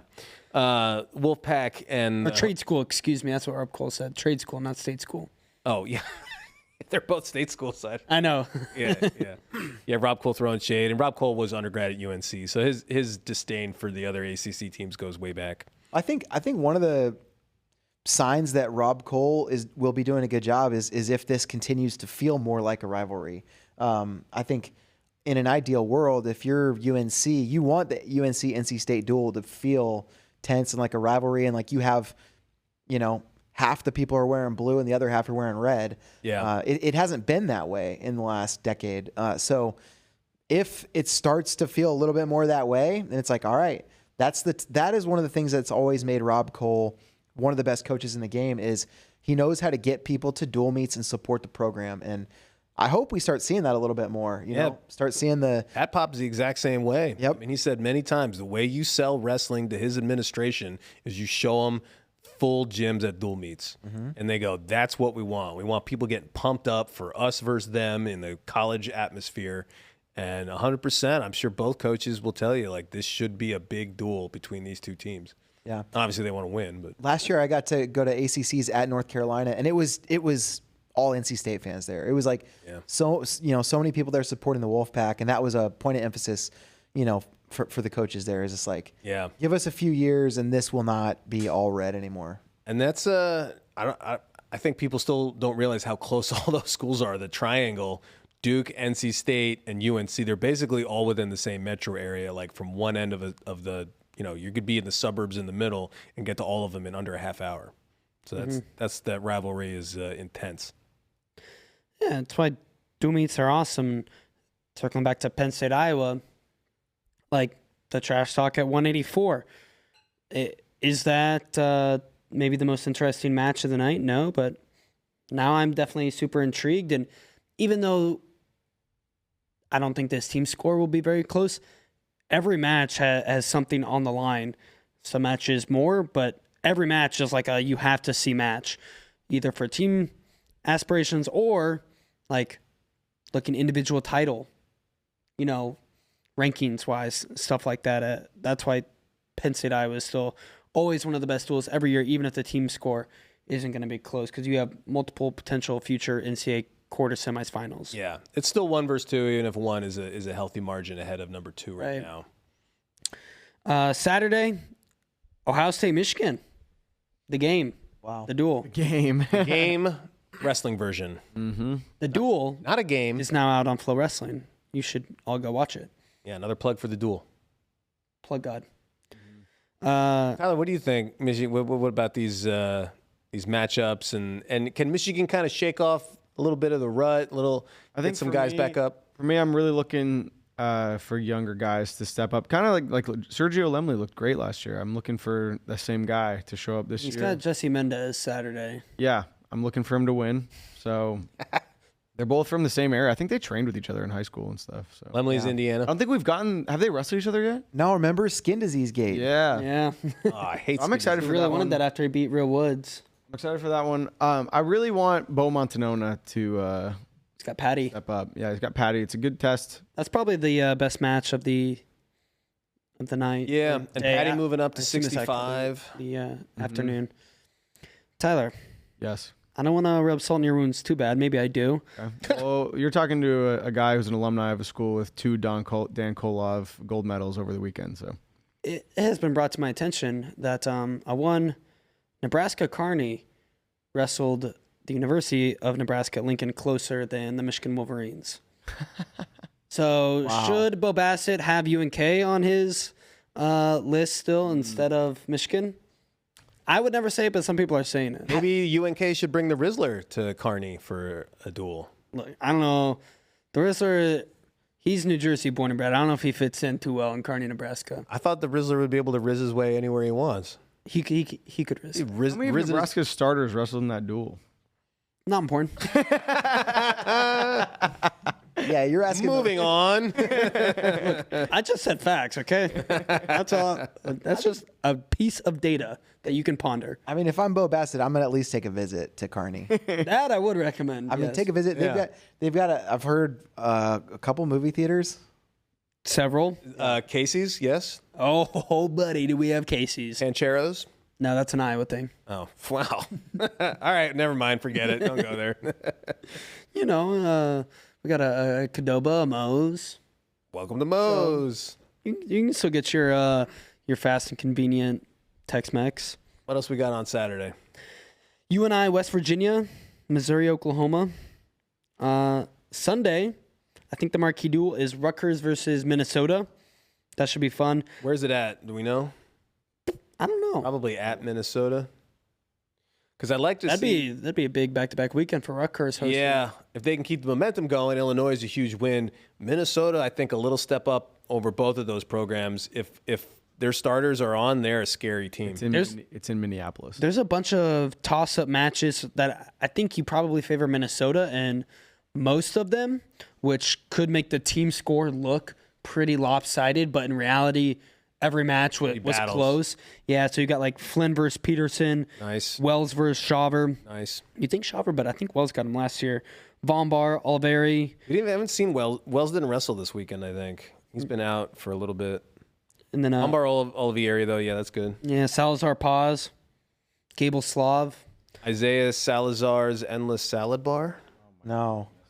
Yeah, you said 184 for that? Yeah, you did. Even though he now... You brought it up on the show, and I was in the comments saying, yeah, chill out. I was talking about the year before. Gable Slav, probably not much of a toss-up, I think. No. I'm leaning Gable pretty strongly. I saw Minnesota post a set of 6 graphics. They had 6 techs in one duel over the weekend. They've been rolling. Who'd they wrestle last weekend? Wisconsin. Yep. Wisconsin has Nebraska on Friday night, right after Penn State, Iowa. Okay. Prime time. Elsewhere on Sunday, Missouri, Oklahoma State. You would think 174, a month or two ago we would have said would have been the marquee matchup, but it doesn't sound like Keegan's going to be back. Missouri hit by the injury bug pretty bad. They still have a really good depth to be able to put out competitive teams, and they took out Arizona State and beat West Virginia. But that's a tough one. Oklahoma State's got some serious hammers. Yeah, it's gonna be tough for Missouri. Keegan said in an interview before their duel this weekend that he's aiming for, I think he said late February is when he wants to maybe get a duel under his return. belt. He wants to come back and get one more in the Hearn Center. Did he say what Senior was night. injured, or did he just? No, he didn't say. Yeah. So probably those guys are going to wrestle in the Big 12 finals for the number 1 seed at NCAA's, right? Yeah. Yeah. Man, you got He beat Levi. you gotta win that. Whoever you are, both guys, you gotta win that because that gets you probably opposite Levi Haynes and NCAA's, which huge advantage. And then there'll be big question marks surrounding Keegan and his health, Right. especially if we only see him for one duel coming back before Big 12s. Now, I do think Keegan wasn't 100% when he wrestled Levi either, which would mean, okay, and then he rests up for a couple months. He'll be good. That would be my prediction, but who knows? Yeah, I think so. And then to wrap it out, Sunday, Iowa travels to Maryland. Terp. And Arizona State, Northern Colorado. Not a whole lot of highly ranked matchups there, but at 125, we could get Steve O'Figs. Yeah, I like that. Yeah, those are both teams that are they each got a couple All-American contenders. Arizona State a little bit deeper, a little bit more weights, but you get to witness a lot of guys that are going to be wrestling late into the tournament in Philadelphia. So worth keeping an eye on, especially if it's one of the last matches of the weekend on Sunday. No football, no excuse not to have wrestling on all day. Worth tuning in. Is that at Northern Colorado, live on Flow maybe? I hope so. I don't know, actually, though. If it's in Greeley, it's going to be live on Flow. Live on If it's Flow. at Arizona State, it's going to be on ESPN Plus. That is correct. All right, Tyler, hit us with those questions. Well, I was looking up to see if this duel is live on Flow. If only you could multitask. It is in Arizona, so. Okay, not live on Flow. You should still watch though. Yeah, you should. So this first question, this question doesn't make sense to me, so I wanted to maybe pass this off to you guys. Sweet. Virginia's for FRL said, does Plot's major over Bachman legitimize Ferrari? Yeah. And the reason this doesn't make sense to me is because Why would Ferrari beating Bachmann and then Plot also beating him but majoring him legitimize Ferrari? Didn't Ferrari also major him or no? No. Oh, well then, yeah, I don't get it. I would say the more important question is, do all three Ferrari brothers being undefeated make them the best set of brothers currently in college wrestling? We got all three Ferraris undefeated. I do like the Ferraris, but I prefer and twins, Jacob Frost and Evan Frost. Okay, we got the twins. How about the fact that the Ferraris are scattered to all reaches of the coast to coast, and then right in the middle? State. Yeah, you got LIU, which is pretty far east. That's literally Long Island in New York for Anthony. You have is it the most eastern university? I don't know. You know the New York school. No, the New England. So like Harvard and Brown. They're further east. And I think that longitude. Longitude. Longitude. I don't know neither. I don't know either the longitude or the launch. I don't know why that's so funny. Yeah, sorry. Don't have the longitude handy. It should be pronounced like that when you think about long. No, I don't think it should. We don't go around saying long. Longitude is fire. Yeah. Maybe. All right, I'll start doing it for you, JD. I'm going to say longitude everywhere I go. And then when people are like, what the hell are you saying? I'll be like, well, obviously it should be that way, even if you don't pronounce it that way. So I remembered it. Flat, long, long's long. Oh, man. I don't even know what I was talking about. Iowa and California's on the West Coast. All right. That's all the Ferraris. You're going to let Bragg get away with calling Iowa a flyover state? I mean, it is. Yeah. Wow. That's what those say. I mean, we're in a flyover state, I guess. Look at that. You got West Coast, East Coast, and then you guys in the middle. That's right. Yeah. Isn't that kind of like derogatory? Isn't that what people use flyover? You just you don't stop at them. Yeah, well, whatever. I do. I stop it there all the time. I was hoping to start some. I can. You guys didn't bite, so I'll just continue. Low roundtable question from WrestleMat, and he said, "What's the best concert you've ever been to?" Oh hell yeah! Pointing out how late can we go? Can we go? How long do we have the studio for? Mine is the live band that was at Clovis Buchanan last week. Yeah, dude. Yeah, one of the teachers was the lead singer. You did a great job. Wow. Mine was the live band that came to our all-company Christmas party. So we could see Justin Hale take his shirt off for the seventh year in a row. Sorry, I mean the high school marching band that came. Oh, that, yeah. When actually came right through the convention center. I'll tell you the most memorable concert is one of the first ones I ever went to where I purchased a ticket with my own money. And this was in 8th grade. I saw Weird Al live. Oh, yeah. And man, that was an eye-opening experience because, I thought everybody listened to Weird Al kind of ironically and it's funny. You're laughing at the jokes. There's a group of people that take Weird Al concert going very seriously. There's some hardcore, passionate fans almost in tears, really getting into it. So I don't know if tears are necessary, but he's coming to the Bass Concert Hall in Austin in the near future. I didn't know that, but I'm telling you, people take it seriously. When someone wheels him out on a hospital bed and he puts one leg behind his head and starts hopping around on the other leg to like a surgeon. Like a surgeon. There's a group of people that are just losing it. Wow. Well, I think we should wear Hawaiian t-shirts and go to that concert. Okay. Let's do it. Nice. Well, not me. I like Weird Al. Nope. Out. Get your longitude button. What was your best concert? My favorite concert I've ever been to is watching JD Rader sing "Lips of an Angel" live in person.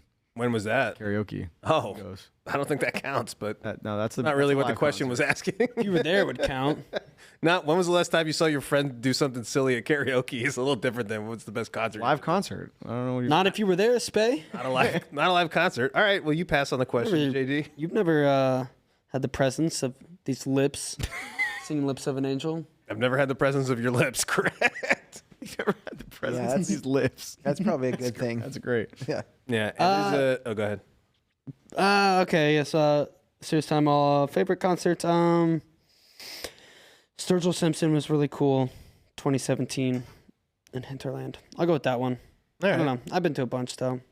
Yeah, it's hard to narrow it down, and they all mean different things at different times and whether the bands are and whatnot. I'll say a band that I don't really follow all that much, but I kind of heard about. They're a local Austin band. They're called Brownout, and they are a funk band with all the horns section and all that stuff, and they were playing like a reunion show at Mohawk on the outdoor stage, which is maybe my favorite venue in Austin, and the vibes were just perfect, and everybody was it was just like a big old party, and it was like I was just there to hang out with people I never met before, and those kind of vibes are fun when you kind of like accidentally go to something where everybody is just having the best time because so many people were like following this band for so long, local guys, a lot of friends and stuff there. So that was cool. But then other concerts are a little bit more. I'm looking forward to. Talked about Aftershock a bunch, but yeah. Also, shout out to the Piedmont Boys, 2 a.m. Tumbleweed set. There you go. Fantastic. JD, didn't you see a concert at the Dome recently? The Dome, yes. Is that what it's called? The Sphere. The Sphere. Eagles. It's Eagles at the Sphere. Yeah, that kicked ass. There's a lot of domes out there. There's only one sphere. Only one sphere. My bad. Slink wants to know, why don't people talk about how insane Kyuka's hit list was in 2024? He beat Otaguro, Ono, Musakayev, Seabass, Tolga, and Amuzad.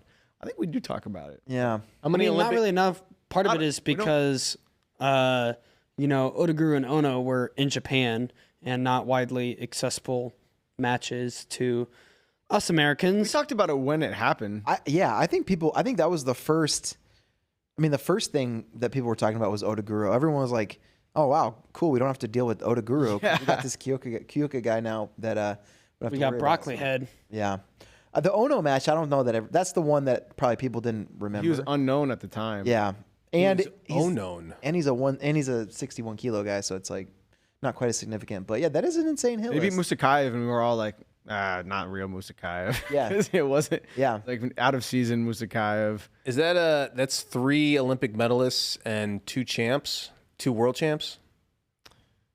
Tolga is not an Olympic medalist. No, but isn't Amuzad, Otaguro, and Seabass? Amuzad's world champ too. There you go. Yeah. Yeah. And I think part of it, obviously, he's Japanese, not American. And when most of those come in one run, like you're just not going to get the same shine. And he doesn't quite have the same personality as Ono, excuse me. Part of the reason Ono kind of went so crazy Even is Takatani. yeah. Yeah. And that was at the Olympics. Ono's happened at the Worlds where, less weights, and everyone who won the Olympics had to go on a run like that, kind of, to win the Olympics. Mm-hmm. You kind of have to, so it didn't seem as special as Ono's. And 65 is the best weight to quickly amass a hit list like this because you don't get repeat champs very often. So right. You get a lot. So you can go to in one bracket you can beat 4 or 5 champs because like there are more champs who have done it fewer times. Where at 86 it's like there were at the you have to beat 2 guys to get at the time of the Olympics. At the time of the Olympics, was Yazdani the only returning champion in the field? Yeah, probably. That's what happened with Jordan Burroughs when he won his first medal. It's like, well, who's he even beat? It's like, well, he beat Sargush and what was it? The Iranian guy. But it's like those are the only medalists that he could beat. Mm-hmm. Like that was it at the time, and now you look at it, it's crazy. But I'll also add that because I was talking about this with someone recently about how it feels like all they see is Ono, but no one's talking about like some of the Olympians and stuff. And the 2 biggest platforms in wrestling, at least in the United States, are UWW and FloWrestling, and we can't post footage from the Olympics. So yeah, thanks NBC. The only time you see footage from the Olympics is when other smaller accounts pirate them. So I think that's also partially why you see us talk about Ono so much, because we can post his clips. Yeah. The other reason I think specifically Kyuka is I heard he doesn't even like anime, so Tyler's out. I don't know. He was doing the Kamehameha with Dake at the. No, that is. Oh no, that was Takatani. Yeah. Also, that's Street Fighter, which is like quasi-American. Oh, okay. I thought that was Dragon Ball Z, but I never. Hadouken. Oh, it was a Hadouken. I love a good quasi-American anime. It's I mean, like whatever. SpongeBob. Yeah. All right. Garfield. Dylan Dangerfield wants to know, what's the possibility we see Brooks versus Sadulayev at 92 kg in the future? Slim, because 92. Sadie Cakes is going to 97 once again. Yeah, that was like a one-time deal. Pretty sure. I thought we heard that maybe he was going to go back down to 86 or something. Yeah, but then I think that was like just false. Okay.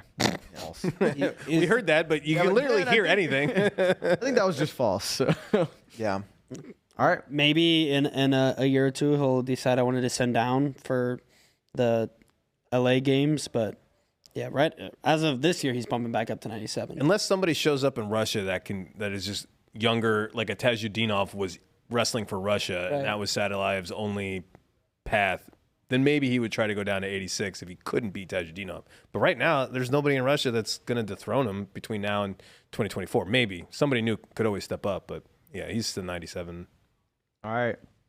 John Aff wants to know, he said, I'm so surprised Lillidahl is struggling to get to legs or his ankle pick. Should I be worried, or is it just a matter of going up against more seasoned college wrestlers and Kit will have him ready in time for Big Tens and NCAAs? This is obviously a Penn State wrestling fan.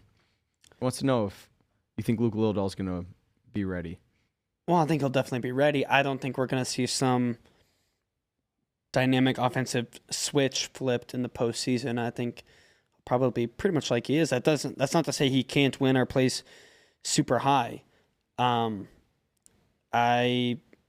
think we talked about it a couple weeks ago, and I think Penn State just puts a supreme emphasis on the basics of head, hands, defense, go behinds, and scoring that way, and that's what he's been focusing on, and he's darn near mastered it.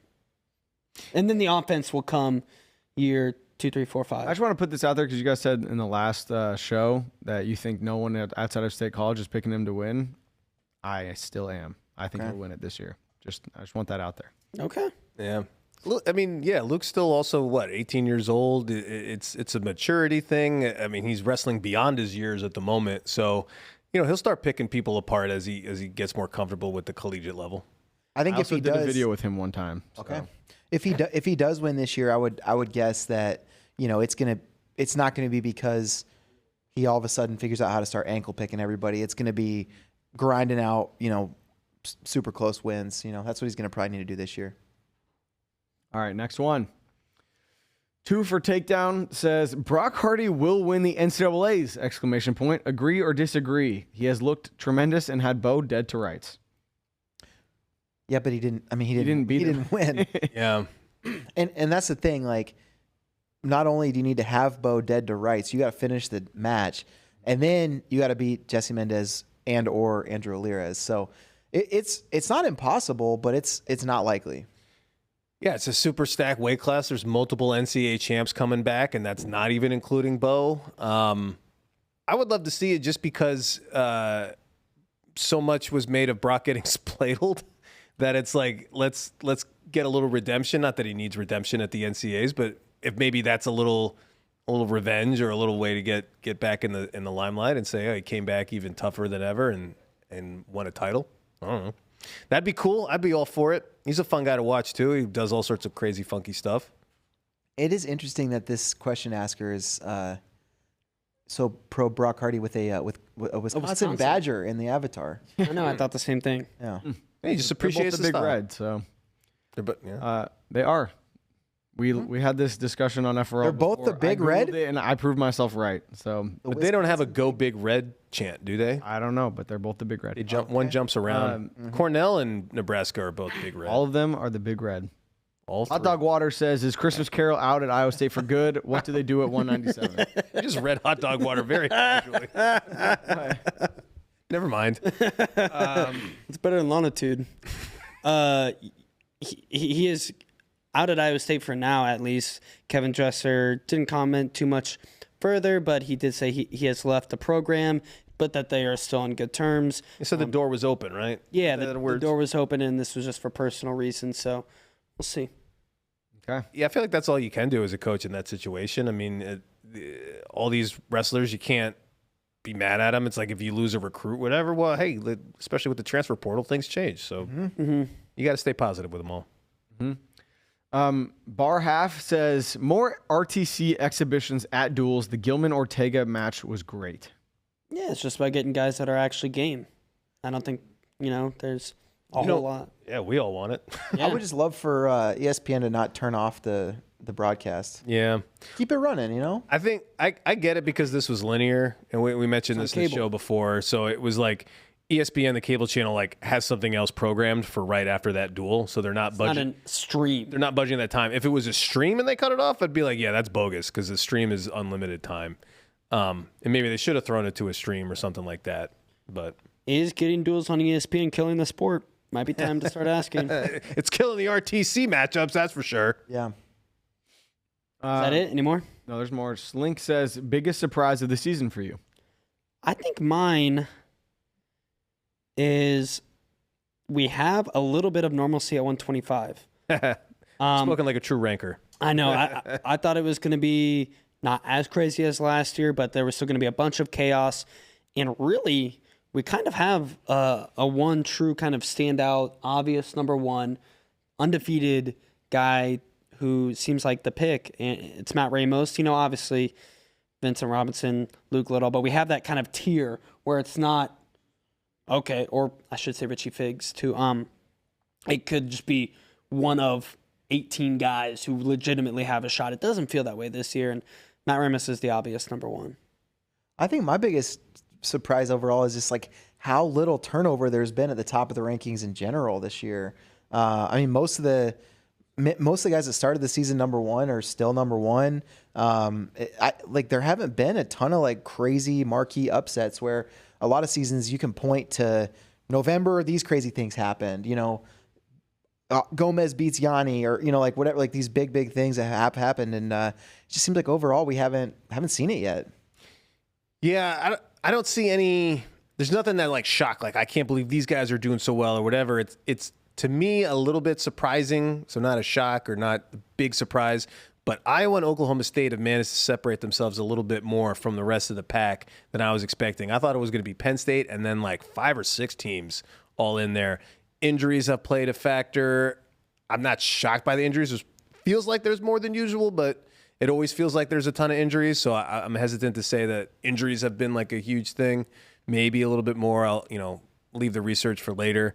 But Iowa and Oklahoma State, even though Penn State is still that much further, maybe that's kind of a surprise, but it shouldn't be with what they did last year and the number of guys that came returning.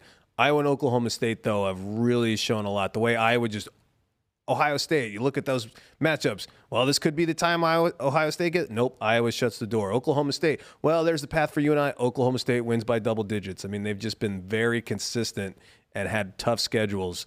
But not shock, a little bit of a surprise. I think, do we maybe have a guest here in studio? I think I saw someone creep in. Oh, and a surprise. Oh, wow. Let's come in. We got a gold medalist in Mark Bader. That's right. 2 gold medals. Randy Lewis. 2 gold medals between the 2 folks that just entered. Lubu, the legend. What are you doing here in Austin? Here, grab that mic. Grab Tyler's mic. Tyler, get out of here. Get lost. There's like stools and stuff in the air. There we go. Okay, yeah. Yeah. Iowa legend. Randy Lewis, what's going on, man? What are you doing in Austin? Well, I'm down visiting my parents and my sister and her husband and Robin and Jeff Kerber and their kids and grandkids. So I'm down in warmer weather than Iowa for a couple months. Nice. You know, this is cold for us, actually. Yeah. We're not used to this type of weather. You're an Iowa legend. I was expecting warmer weather when I came down. Sorry to disappoint. Iowa legend. Iowa obviously has a big duel Yes. this weekend with Penn State. Tell us some crazy stories about you wrestling Penn State when you were at Iowa. Well, I don't really remember if we wrestled Penn State back then. I can't remember. They weren't in the Big Ten. They weren't. Oh, yeah. Yeah. You're They right. were added in the. They were not one of the top programs. Mm-hmm. So I really, I don't remember. What was the most hostile wrestling environment you ever competed in? Probably at Oklahoma State, and it was, I'm trying to think, it was my sophomore year, and I was at 126 pounds, and it was a packed gym. I don't know if it held 8,000 or 7,000, whatever, but it was packed and it was loud, and I was ranked second in the country then. It was almost it was like our second to the last duel. And they had cut their 34-pounder was ranked number 2 in the country at 134, and they cut him down to 126. Oh, man. And they cut Leroy Smith down from 142 down to 134. And I was wrestling at 126. And so, and I went out there, and I can't even remember the guy's name now, but, and he ended up missing weight at the big eights. But I went out there, and I got ahead of, and so we were both ranked number 2 in the country, and it was his first match down at 126. I came out there and threw him on his back, and I ended up being ahead 10-3 at the start of the second period, and then I pinned him. I cradled him and pinned him. And I was used to wrestling in front of Iowa, and every time I pinned him, I'd raise my arms, and I'd hear everybody yell real loud, and you could have heard a pin drop. I was like, oh no, what's going on here? What, did I do something wrong? And but it was Oklahoma State the crowd was booing this, but then there was another time when we lost the dual meet. And it was that same year. It was the only duel we lost that year. We lost to Cal Poly. Oh, wow. We were on a Western swing. We had Arizona State, and we wrestled,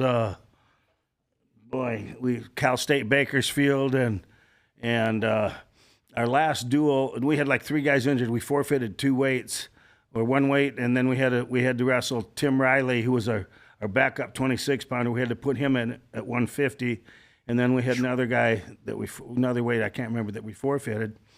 And then Ed Bannock got beat. That was like he lost 2 matches that year, and he was a freshman, and he ended up winning nationals, but he got beat in that duel.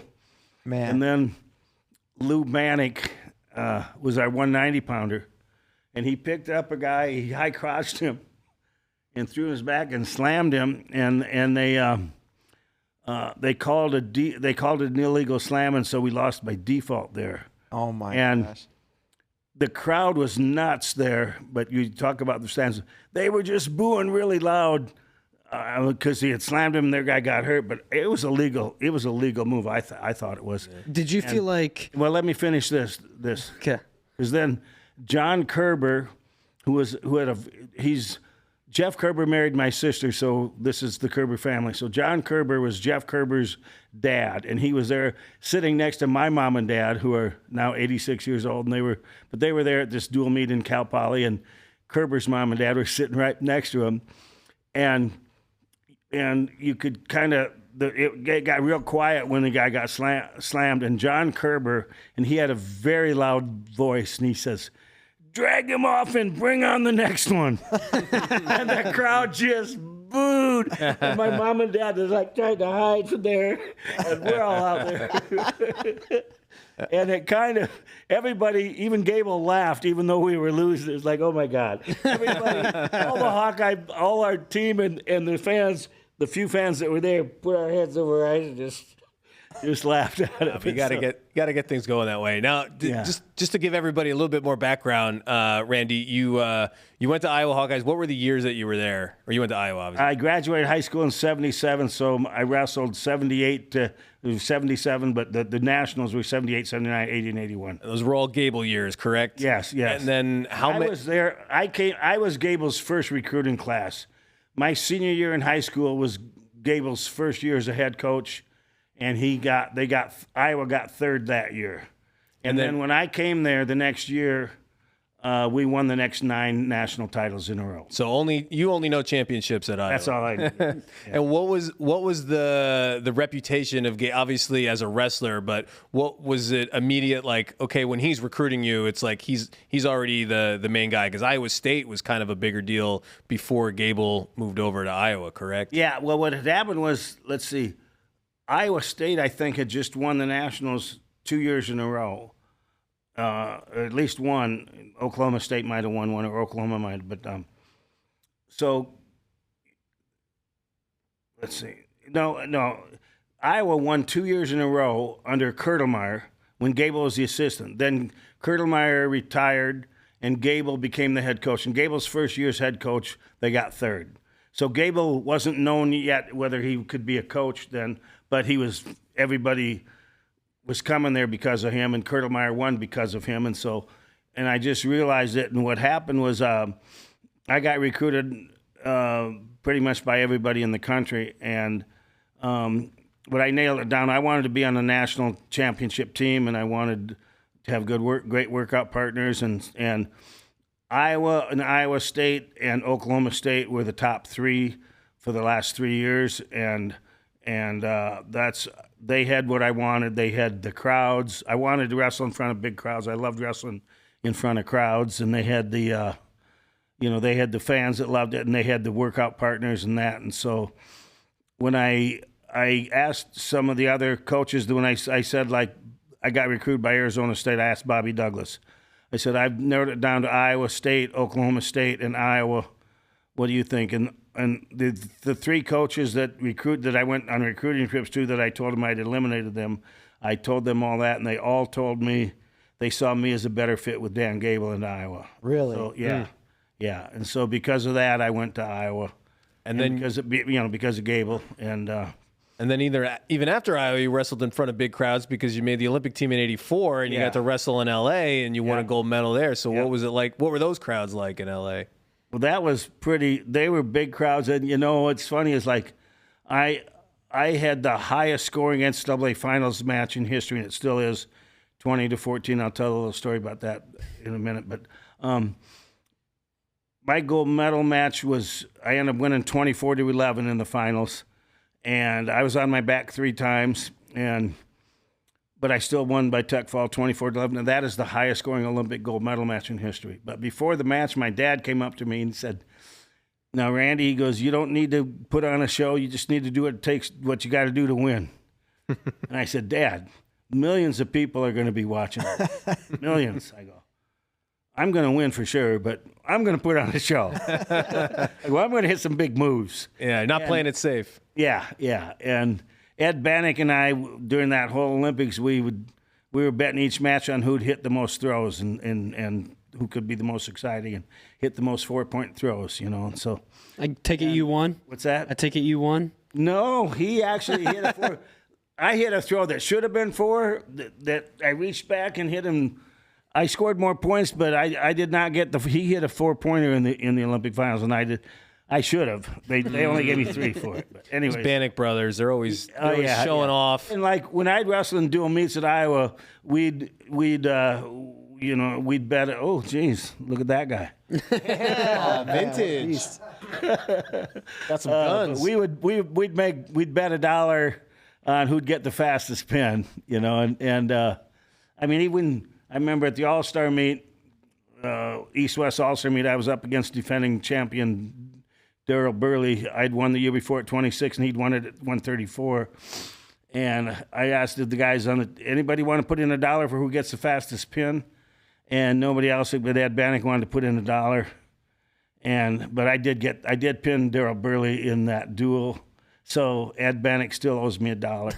Oh, he hasn't paid up? He never paid me, and I did. It's actually with the interest and that.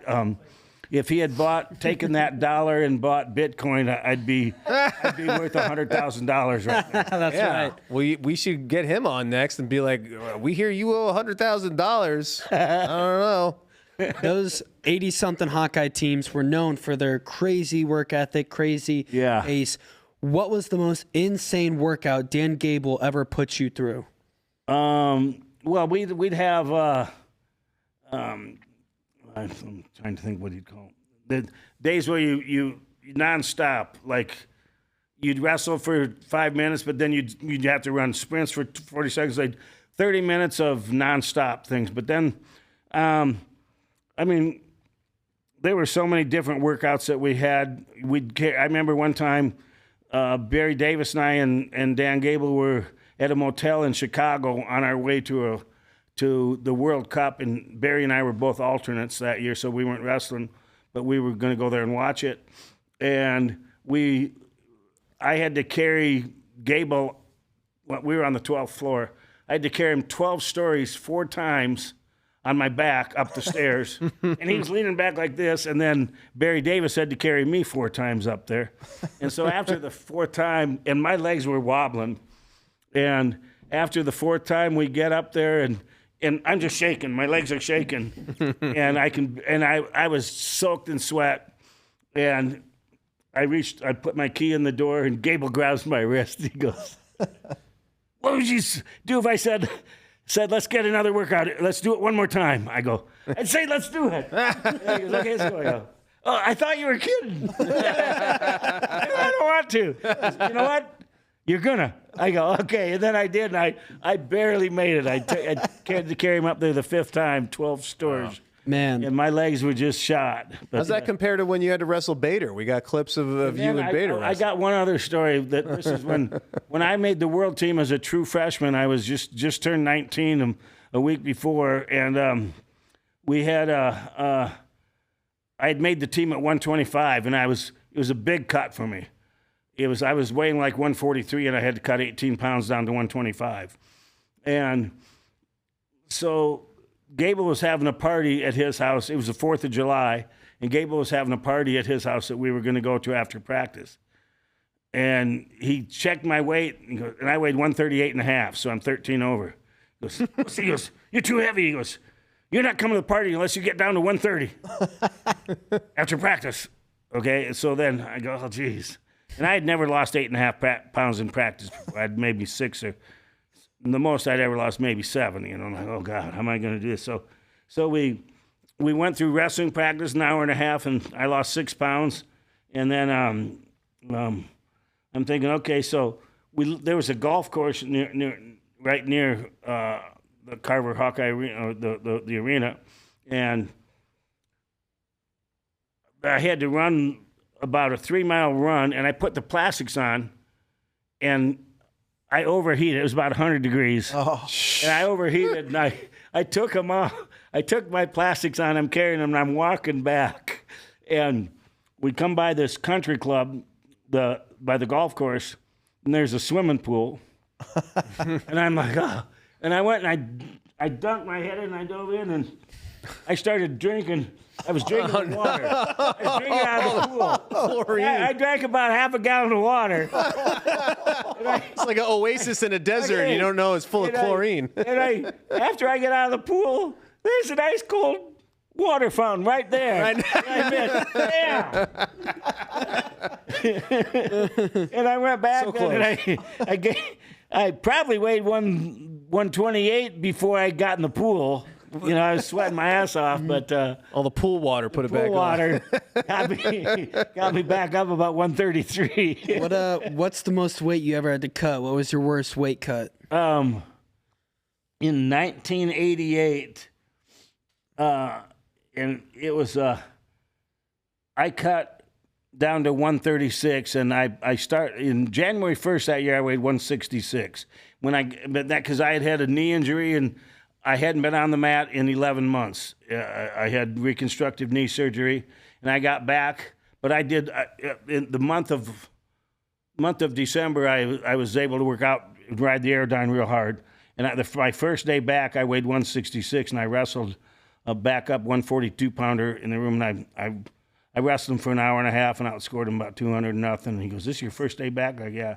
"How did you wrestle that?" "Well, I've been lifting weights real hard, and I did when I lift weights, I lift more for endurance than for gaining strength.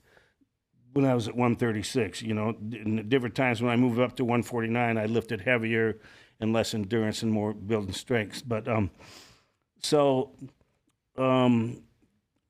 when I was I forgot what I was talking about here. When you're cutting down in weight. Oh yeah. So then I decided I got in good shape, and I wrestled. I worked out for a month, and wrestled the first time in a tournament, and I moved up to 149 for that, and they gave 2 kilos, so it was 154, and and so I cut down to that, and that was a good weight for me. And I wrestled Jim Jordan there, and he was a 2-time national champ, and he had beaten John Smith, and we were both at 136, but we wrestled up at 149 in that.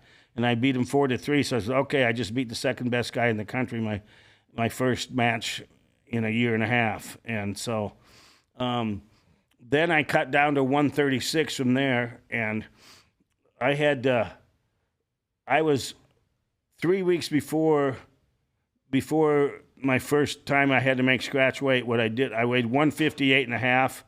I stepped on the scale. I weighed 158.5, and I said, I'm going to lose a pound a day. And I sweated off 19 pounds every day. At 9 o'clock in the morning, I'd work out for an hour, and I trained my body so in 53 minutes I could sweat 7 pounds off doing a workout and then I'd wrestle at 3 o'clock in the afternoon. I'd wrestle for about a half hour, and then either go in the sauna or put the plastics on and ride the bike and get myself sweat. And the 7 pounds that I'd sweat off in the morning, like I weighed 158 at night at 10 o'clock at night. The next morning I wake up, I weighed 156. I'd sweat off 7 pounds, so I weighed 149. Then I'd make sure I'd go to, and then I sweat off 19 pounds each day. I sweated 7 pounds in the morning and 7 pounds in the afternoon during wrestling practice. And then I'd come back at that night and just do a little sauna workout where I'd do some light stuff in there. And I got to where I was losing 5 pounds in about like 45 minutes. And I'd feel good. And then I'd go to bed a pound lighter than before, and I'd lose the 2 pounds overnight. So next day I weighed 157 in the morning, and after I'd weigh 156 in the morning, and then I'd sweat off 7 pounds and get down to 148, and I did that for 3 weeks straight. Every day I sweated off 19 pounds, and then my first time back, it was just a 1-day weigh-in, and we got to weigh in the night before. And this is when the weigh-ins, they've changed the rules on how they do things so many times in wrestling. But back then, you weighed in at like 5 o'clock on Thursday if it's a Friday, Saturday tournament. But then you have an hour and a half after your last match the next night to make weight. So you got to keep your weight close enough that you can make it. So I weighed in at 5 o'clock on Thursday, and then I ate and drank as much as I could to feel good. And I get on the scale the next morning to see how much I get to eat and how my weight was, and I was 13 over. Oh man! Oh man! So then I had 2 matches. Well, the first time I did it, I had 2 matches, and I made sure that I broke a sweat. I warmed up more than I usually do, and I made sure I didn't pin them till the second period. So I wanted to go. I wanted to sweat, and then I went to the YMCA. That you got your match. The matches start at 10 a.m. And then you had the. So I had like 2 matches. Then at 2 o'clock they got the break till 6 o'clock that night. So during that time I said I got to get my weight close enough that you get 90 minutes after your last match to make weight. So I got to get to where I can get that. I got to get within 7 pounds before that because I know I can sweat off 7 pounds. So I went to the YMCA and I sweated off 6 pounds in 45 minutes. And now all of a sudden I'm only 3 pounds over, and I felt real good still. And I go, okay. I had 2 quarts of Gatorade and went and had a shake and a double cheeseburger and fries. So I was fine. Then I went and wrestled that night, and this is funny. Okay, so I get that night, and I got 2 matches that night, and I pinned them both in the second period, got a good sweat in, and I checked the weight, and I'm 8 pounds over, and John Smith, who's I'm gonna wrestle in the tournament, he gets on the weight after his match. We both were right there, and he's 3.5 pounds over. No. I made weight in an hour and 2 minutes. John Smith made weight with one minute left. Wow. 3.5 pounds. I go, what are you doing? You don't even know how to lose 3 pounds? You were sweating it off in a hurry. And then he was taking his time. So then I ate and drank, and the next morning I checked my weight and I was 12 over. And I go, geez, I can drink another pound because I was 13 over yesterday, and then set it up. But I did. Do it all over again. But then I did the same kind of thing, and I made weight easy and felt good, and I wrestled Jim Jordan in the semifinals, and I wrestled Jim Jordan in the semifinals, and I was 8 pounds over before. I was 13 over earlier in the day, but then at that time in the semifinals, I was only 8 over before the match, and I beat him 8-2, and then I made weight easy, and then I beat John Smith the next night in the finals. All right, Randy, we're running out of time. Okay. Last question for you. What was the most angry you ever saw Dan Gable? I don't know. I have no. Have you been following the Hawks recently? Not as much as I should, but we were just talking about they got a big duel coming up, and hopefully, well, it's at Penn State, but they're having a good season. They got some nice crowds in there and some real talented guys on the team. So hopefully they continue their success. And you're not going to ask me to predict the winner of the match, I hope. No. But we know where you're rooting for. Okay. Was there ever a time y'all ever like lost a big duel and Gable made you immediately go work out after that duel? Well, okay, I'll tell you one time when he wanted to make me work out real quick. I went and pinned a guy in 23 seconds, and Gable goes, Jace, you didn't even get a sweat. You need to go get a workout in. I said, oh, yeah, okay. And I go sit down there, and I'm watching the match. About 2 matches later, he looks up at me, Lewis, he goes, what are you doing? I go, I'm watching the match. It's what I always do. He goes, oh, you didn't even break a sweat. I thought I told you to get a workout in. I go, I thought you were kidding. He goes, Again. No, I'm not kidding. You need to get a workout in. I go, hey, I just sweated off 5 pounds earlier today to make weight 2 hours ago. I go, let me tell you this, Gable. I go, I'm a pinner. I go, I'm motivated to pin people. Now, if you're going to punish me for pinning people, you're going to take my motivation away. You don't want to do that, do you? And Gable goes, oh, okay, you don't have to work out. I go, that was the only time. You got one over on him. Workout. Hey, that's good stuff. Randy, we could talk to you all day. You're full of stories. We'll have to have you back on at some point, but we're hitting our time today. Okay, so thank you. Yeah, thank you for joining us. I hope you enjoy Austin today you're in town. And thank you all for listening very much. We appreciate it. We wouldn't be here without you. So thank you very much, and we will see you all next week.